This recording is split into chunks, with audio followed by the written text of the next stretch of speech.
Hey everybody, this is UB back with A Higher Future, joined by Nicole as always. Hello, hello. Hi, Yubi. Who do we have with us today? So we have Sam Berthoud, which I hope I pronounced that right. That's the Swiss France version of Berthoud, which in Colorado we know as Berthoud Pass, Berthoud Mountain, right? And Sam is the managing director at the Recruitment Events Company. He's coming to us from a small seaside town just outside of London. Hi, Sam. How are you? Hey, how are we doing? So first off, I didn't realize I was going to be on camera. Maybe I would have went for an underground hairdresser for part of this. I've been, ribbed all week by our guests for this, mighty quiff that I've been rocking, but I've got no other option, unfortunately. So please do bear with. This is not how I usually look. I wish I had that volume. Like I don't. Me I just too. have, right? Something to it. So yeah, and I think thanks for the intro and thanks for having me.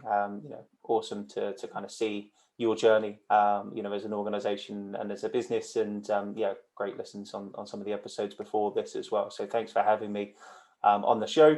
Kind of bit of background, really, what I've done since leaving university. I've had a brief stint as an academic researcher. It's incredibly boring. When the kind of the area that I was working with. Sorry, Dr. Mark Allen. You continue, and I think it's great what you're doing, but it wasn't for me. And then fell into the world of recruitment resourcing, and have been kind of in the beneficial place of being at events for the last 7 or so years. Hundreds of events, thousands of speakers, and just having that opportunity to learn, to listen. To understand from the coalface and from the thought leaders in the space what's going on in talent, what's going on in the world of work, and hugely passionate about people and talent functions and their importance more broadly on the global scale. So feel very That's lucky. Yeah, well, and that's why we're excited to talk because there's a couple of big things here. But I think first, when talking about events and talking about the pandemic, what changed, right, for you all? I mean, you've had these amazing in-person events, like you said, hundreds, thousands of attendees, thousands of speakers. Boom, COVID. So, like, what happened? What changed? And what's the future of just maybe the event industry in general? Yeah, I mean, what didn't change? I think it's a good place to start. It did turn on its head. Yeah. If you were sitting in our kind of Zoom chats in March time, we were a business that was centered on bringing people together in a single location, and having them shake hands as frequently as they could with as many different individuals as possible, usually in quite tightly packed spaces, watching talks or roundtables with lots of changes. So probably the least COVID friendly type of engagement that you could have. But actually, became a real opportunity. And I think, it's got parallels with the world of work in terms of that opportunity, because all of a sudden the world was open. We went from 5,000 event attendees in 2019 to 20,000 in 2020. And it's the sort of growth that you just couldn't have had physically.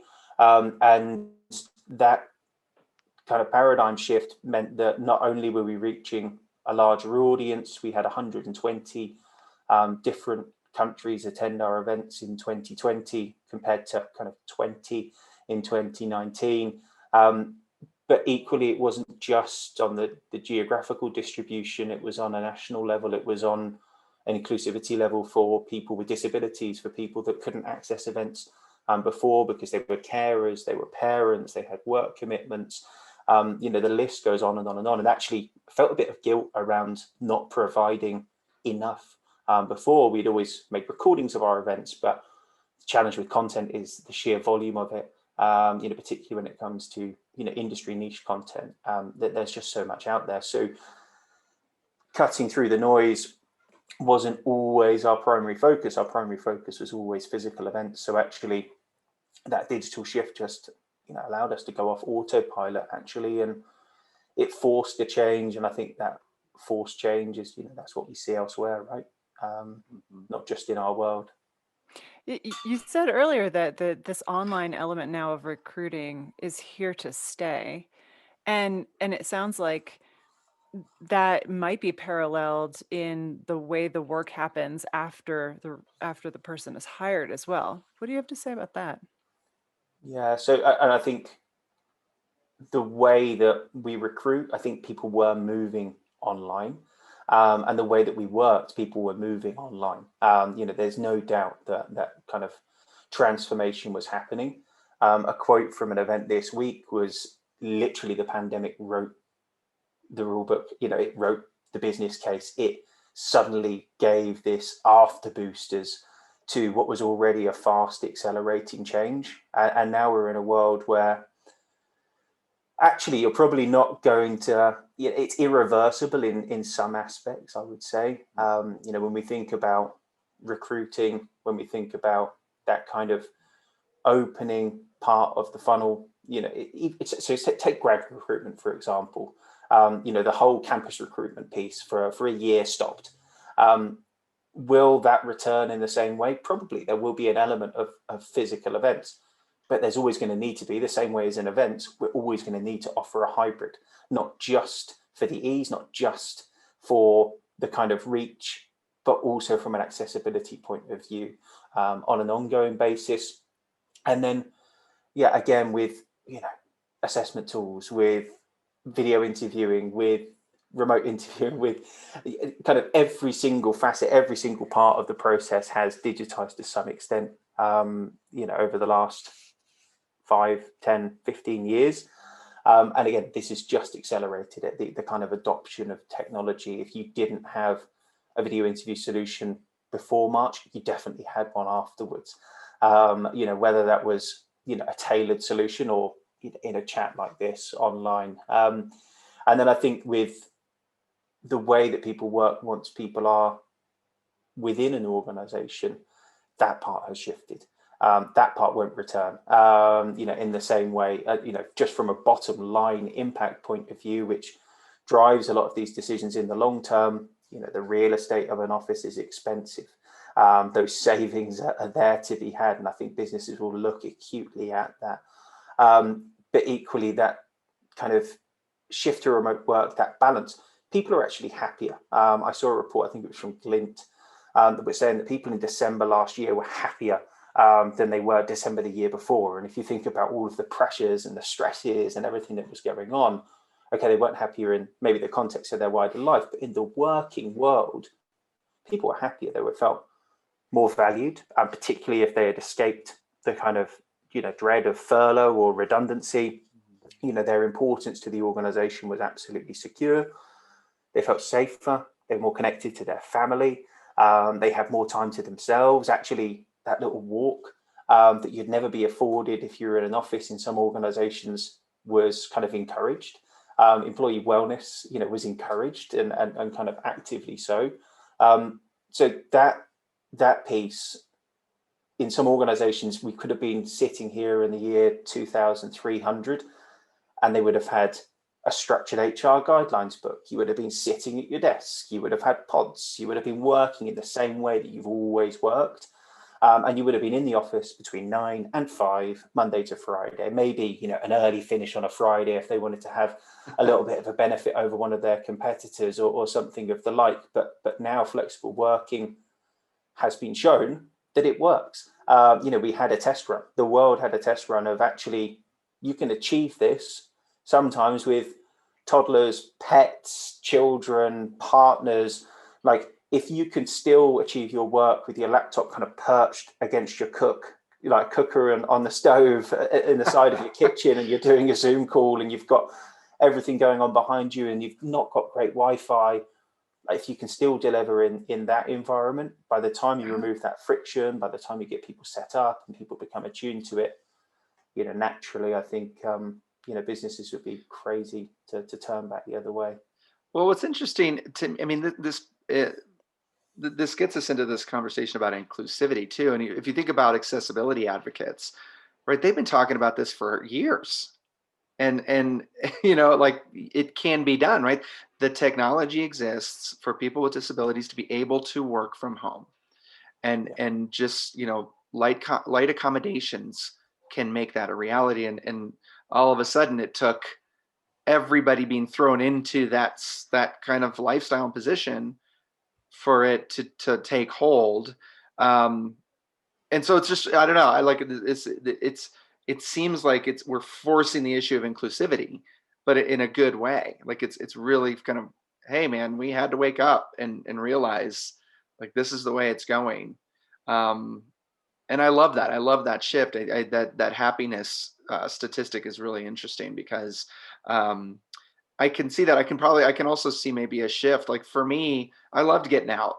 Like I'm mostly a people person, but and I love hanging out with people. I loved going to meetings, but now I've gotten really used to this, and I think it makes me a little happier, honestly. Like I don't know. So it's just fascinating. Like this conversation about inclusion, like it's now it's now a priority, right? Like companies have to figure it out because they're forced to, and if they don't, well then maybe they're gone. And I It, think this long of a gap is probably going to help with that as well, right? Yeah. There's going to be this period of assimilation and kind of getting used to it. But like yourself, I enjoy being in front of people. I enjoy that connection. I think there's still going to be a hunger for it. I think there's still value in it, but it's going to be kind of centered around important dates, important reasons. People are going to need to feel the need to go to meetings. It's going to have that kind of purpose about it beyond just okay, we're going to run through a Monday meeting, or here's a weekly meeting on X or Y. But it does come with its challenges, right? I think Slack paralysis, Teams paralysis. You finish a call, you go back, you've got 80 notifications.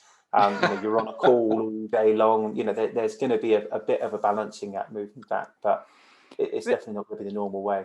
having everything online, using technology for the recruiting, for the hiring, for the working, all of that, it suggests that we've probably been collecting ridiculous amounts of data now doing all of this. And from what you told us before we started this interview is that especially in recruitment and sourcing, that data piece has become so critical and ubiquitous. It's everywhere. Everyone is using data in talent sourcing.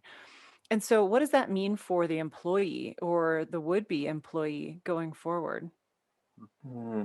I mean, I think, yeah, when we think about data, within talent functions, resourcing functions, people functions, TA functions, whichever way you shape it, it's still relatively in its infancy. I think there is a degree of kind of being overwhelmed sometimes by all the different sources that are available to you. Not only have you got external data reports, of course, this is the way that many of the technology providers engage with new potential customers, is by sharing, great bodies of insight. Then you've got your internal systems. Then you've got kind of peer groups that you might be part of that feed you other information, and then you've got that hard data that's related to your organization.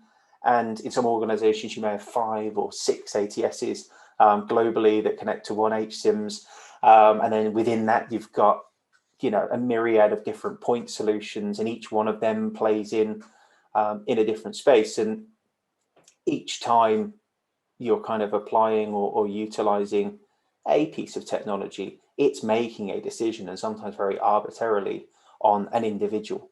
When you think about that application part of the process, people are being missed out entirely because maybe their CV isn't formatted in the right way, or maybe they've not completed the application form, or that kind of interview readiness or application readiness from a candidate's perspective, which is not something, okay, there's lots of information online on how you can learn to do things, but often that's passed down, or that's learned from people close to your network, which throws up all sorts of challenges for kind of underrepresented groups or unsupported groups or people living by themselves.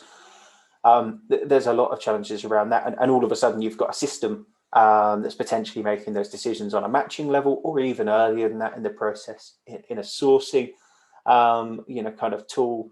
And then every point of the process thereafter because of the sheer volume of applications. We talk about some of the benefits of the pandemic, um, the economic and societal impact, we can't say has been positive in the same way. Okay, from an ecological point of view, there's probably been some benefits, but economically, it's been pretty tough for lots and lots of people, and lots of people displaced from work. Application numbers are soaring, beyond kind of levels that we've known before.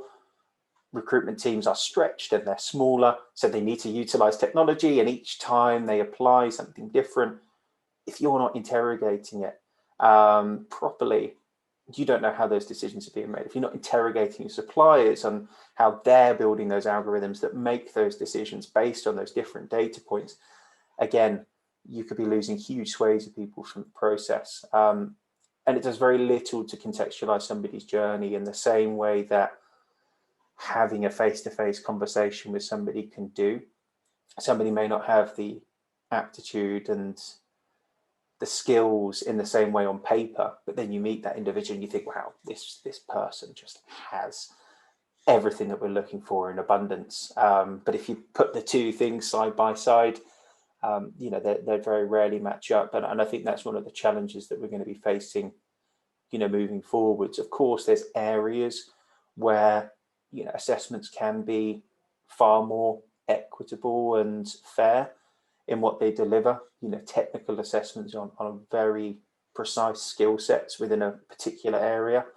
But again, even within that world, you need that human input, that human interaction to say, okay, maybe they missed it by 2 percentage points, but if they just change that bit there, actually they would have got 100%, on this whole piece, and we would have taken them all the way through to the end. So it's really, really tough.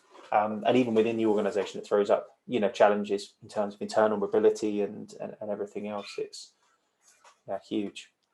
Yeah, I love that.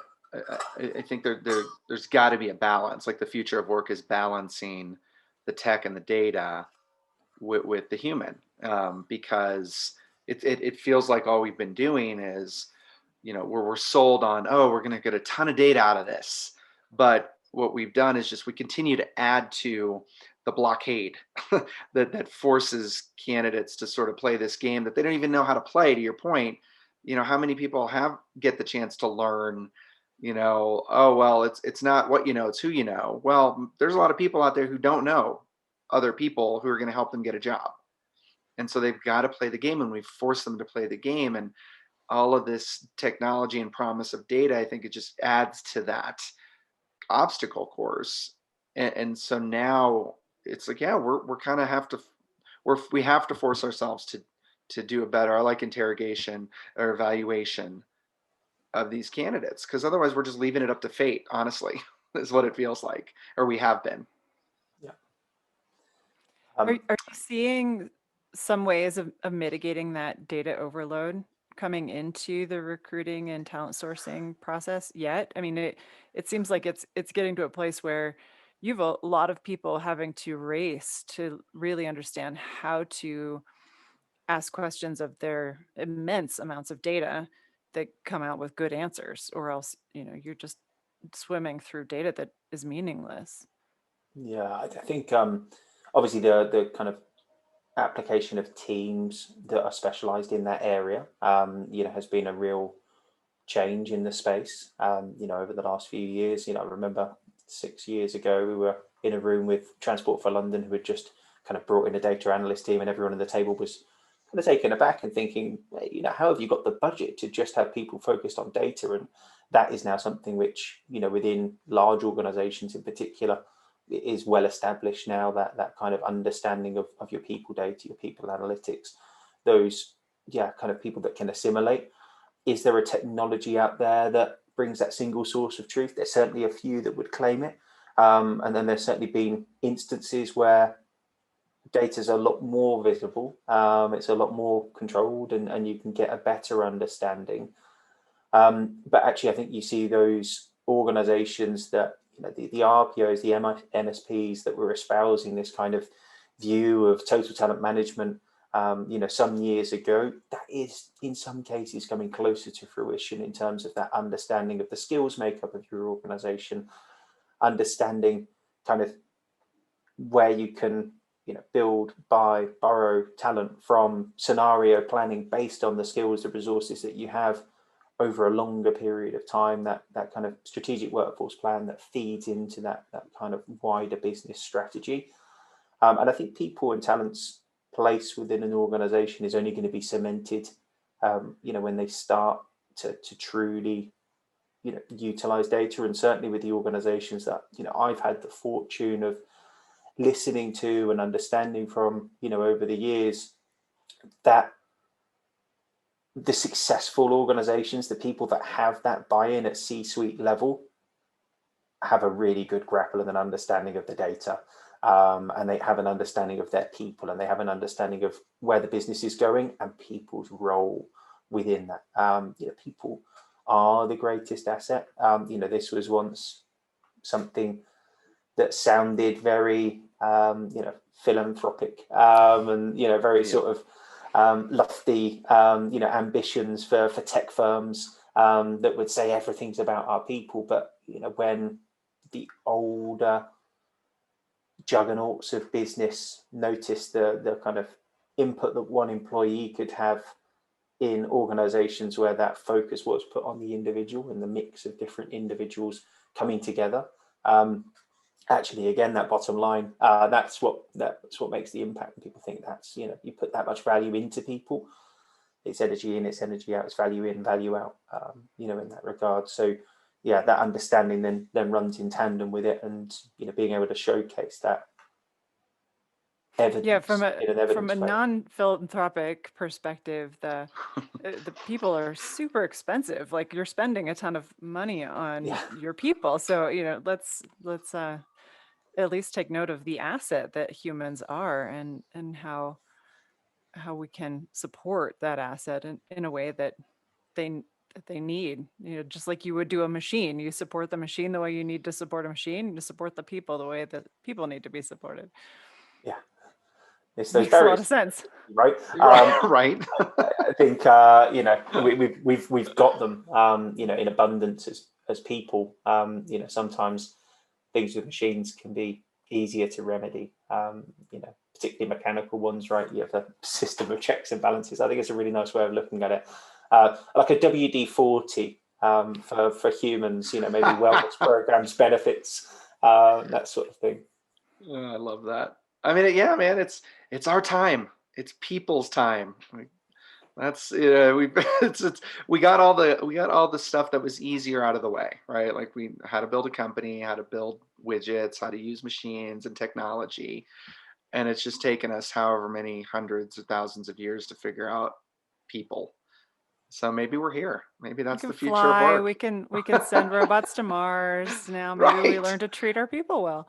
Yeah, it's a Right. bit of self-care and a shorter working week. I think, if futurologists don't have a wonderful job, but to cast something out there, I think one thing that we will see, maybe not globally, but certainly OECD, countries, and I hate that kind of blanket term, but it does work well in this context. I think we will see shorter working weeks, in terms of the number of hours. I think we'll see more productive time spent, and I think that balance between work and life is going to be more in the favour of people after this. Hoping so. I think it's important, right? Yeah, I hope we don't Love it. just trade our old commuting time that we used to take to get into the office for more working time. That would, I think, take us in the wrong direction. All right. Yeah. Yeah, it'd be I nice to think, flip it on its head, like, because everybody hated driving into work. So let's use that time for mental wellness, right? Like flip it. Let's make that a happy time, a caring time. There's so much opportunity, so much. yeah, Well, Sam, it's always great to see you, man. Think you nice get one. couple of weeks of lockdown. Like, what's the status over there? Yeah, we got a couple of weeks left, and then haircuts, restaurants, beer gardens, all of that good Collared stuff. shirts. Tentatively and carefully, but Then also, I think returning back to the office in some way, shape, or form is beneficial for everybody. Yeah. Returning back to work as well. For a lot of people, as restrictions start to be lifted, we'll see how we go, but tentative steps and cautious ones as well. Let's not, we were all told globally that we'd be out of this at some stage, right? In the summer of last year. So try not to get too far ahead of myself, but Well, there's yeah. one form of joy is relief. So relief feels just like Yeah. happiness, and so hopefully we'll have a worldwide sense of relief for at least a short time. Yeah, Yeah. there'll be endorphins, going off all over the world as we see each other again. So, yeah, no, what Absolutely. a nice happy note to end it on. Let's just hope we Yeah, reach that habit. exactly. The relief is on its way in many ways. Well, thank you, Sam. Thank you, Nicole. Thank you, audience, for continuing to check us out. As always, you can find links to the where we're hosting all of our episodes. So Higher Future, check it out. Thank you all very much. Take care. Thank you.